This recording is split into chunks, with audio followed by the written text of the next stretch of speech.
Bismillahirrahmanirrahim. Assalamu alaikum students. I hope so. You all are in good health. So students, today I tell you about what is element.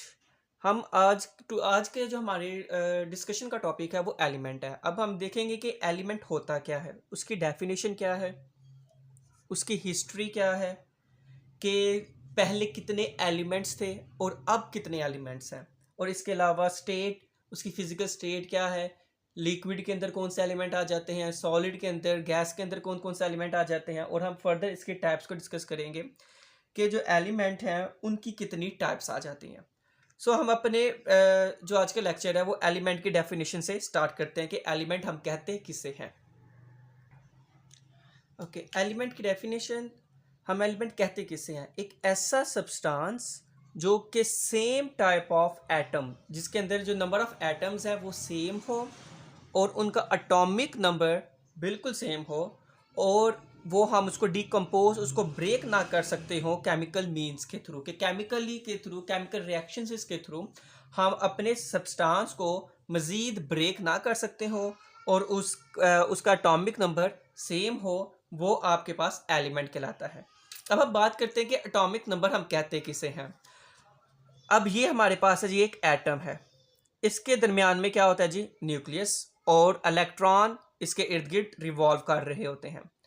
अब nucleus के अंदर क्या क्या होता है जी, protons होते हैं और न्यूट्रॉन्स होते हैं. जितने ज़्यादा द नंबर ऑफ प्रोटॉन्स, जो नंबर ऑफ प्रोटॉन्स न्यूक्लियस के अंदर होंगे, जितने भी होंगे, वो उसके क्या कहलाएंगे जी, एटॉमिक नंबर कहलाएगा. जैसे कि हम अगर बात कर लें, हमारे पास कार्बन है, कार्बन 6. अब कार्बन के अंदर इलेक्ट्रॉन्स जो हैं और जो प्रोटॉन्स हैं, इसके अंदर 6 ही इलेक्ट्रॉन्स होते हैं और 6 प्रोटॉन्स होते हैं. इस पे नंबर ऑफ प्रोटॉन्स टोटल 6 हैं, तो इसीलिए हम कह देंगे कि जो कार्बन का एटॉमिक नंबर होगा वो क्या होगा जी, 6 होगा. अब जैसे कि हमने ये एग्जांपल ली, अब हम बात करते हैं कि एलिमेंट सिंपल है. सिंपल हम एलिमेंट को किसी भी केमिकल वे के थ्रू उसको ब्रेक नहीं कर सकते. हम बात कर लेते हैं जैसे गोल्ड है, गोल्ड भी एक एलिमेंट है.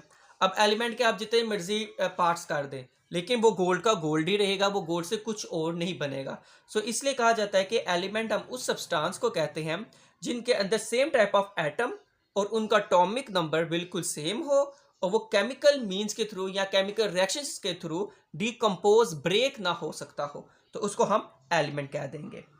अब एलिमेंट की जैसे कि कुछ एग्जांपल्स की हम इसमें बात कर लेते हैं. इसमें गोल्ड आ जाएगा, इसमें कार्बन आ जाएंगे, इसके अलावा इसके अंदर हाइड्रोजन आ जाएंगे. ये और इस तरह के बहुत से एलिमेंट्स हैं जो कि इसके एग्जांपल के अंदर आप लिख सकते हैं. ये हो गया एलिमेंट. अब हम इसकी मेन हिस्ट्री की बात करते हैं कि एलिमेंट की हिस्ट्री क्या थी. कुछ साल पहले, बहुत से साल पहले एलिमेंट को हम क्या कंसिडर करते थे, कितने एलिमेंट डिस्कवर हो चुके हुए थे और अब कितने एलिमेंट डिस्कवर हैं. अब हम इसकी हिस्ट्री की बात करते हैं. जैसे कि अर्ली एज, बहुत पहले सिर्फ और सिर्फ 9 एलिमेंट नाउन थे. सिर्फ हम 9 एलिमेंट्स को जानते थे, जिसके अंदर कार्बन आ जाता है, gold, silver, tin, mercury, lead, copper, iron and sulphur. सिर्फ हम इन एलिमेंट्स को जानते थे आज से बहुत साल पहले, कि सिर्फ 9 ही एलिमेंट्स नाउन थे. लेकिन at the end of the 19th century फिर 63 एलिमेंट डिस्कवर्ड हो गए.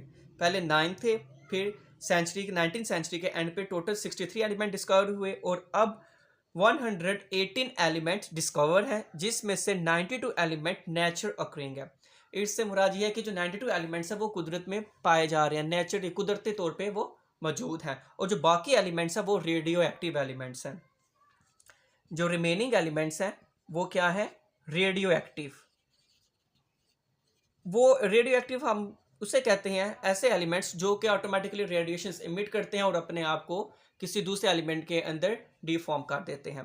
बट ये एक हमारा एक अलग टॉपिक है डिस्कशन का, इसको हम लीव करते हैं.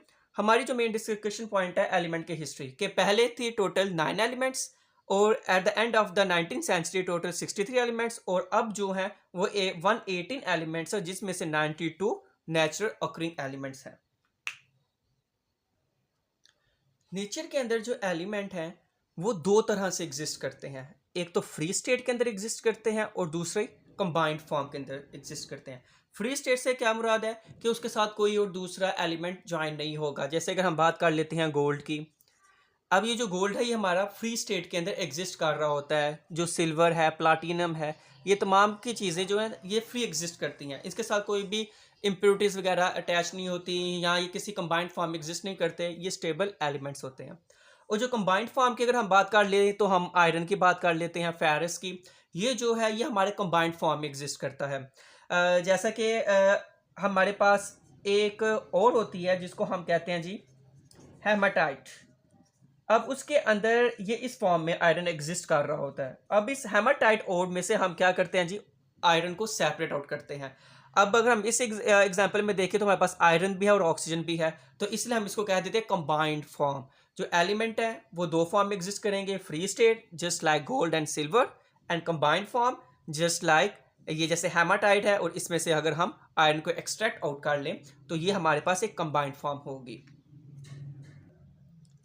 Physical state of element. अब जो फिजिकल स्टेट है एलिमेंट की, हमें पता है कि मोस्टली तीन तरह की स्टेट्स होती हैं, सॉलिड, लिक्विड, गैस। अब जो एलिमेंट है वो इन तीनों स्टेट्स में एग्जिस्ट करता है।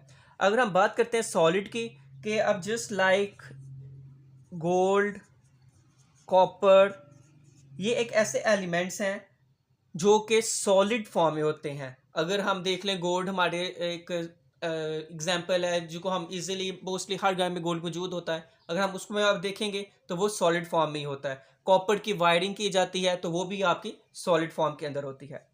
अब लिक्विड की हम बात कर लेते हैं। कुछ ऐसे एलिमेंट्स होते हैं जो लिक्विड के अंदर होते हैं, जैसे कि मर्करी और इसके साथ ब्रोमीन।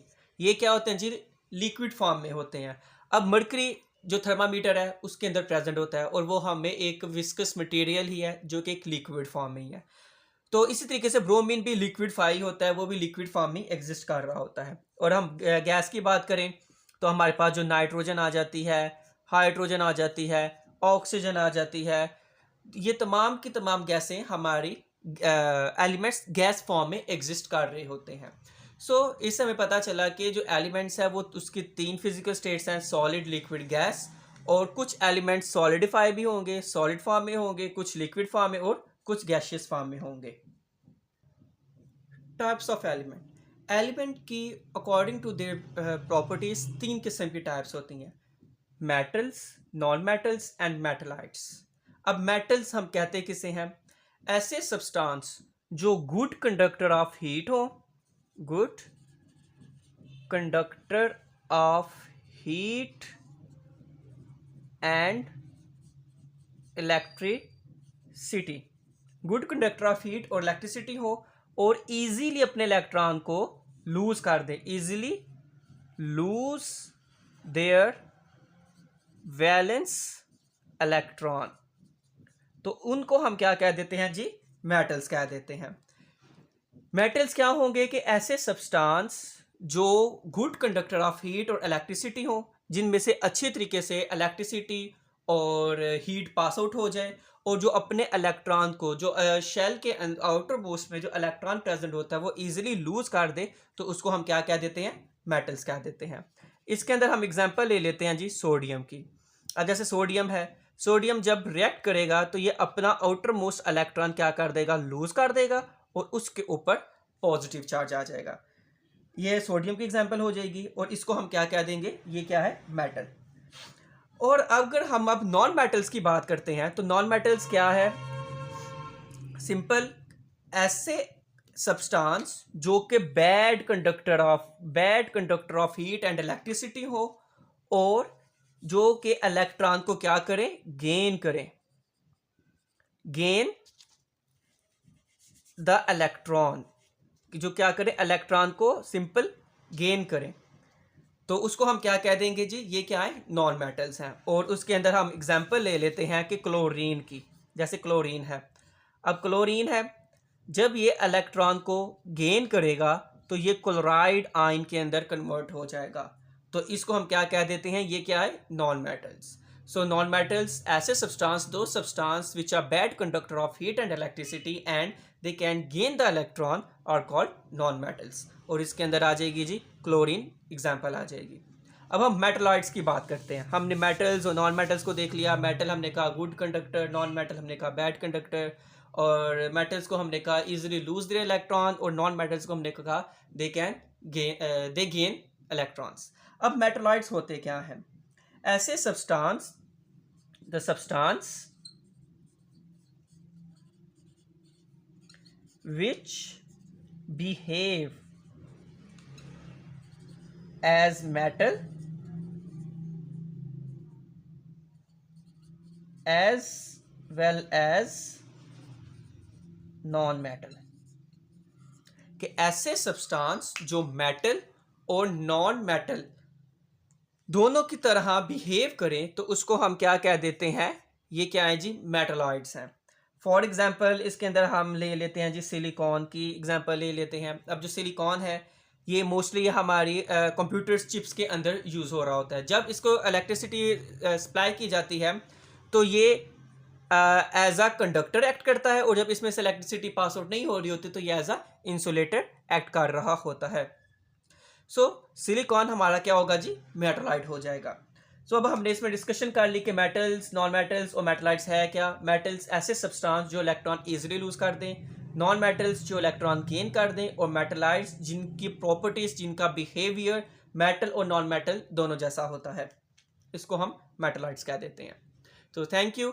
आज हम अपने लेक्चर को यहाँ पे एंड करते हैं, और इंशाल्लाह नेक्स्ट लेक्चर में हम वैलेंसी, इसके सिंबल्स के रिलेटेड डिस्कशन करेंगे।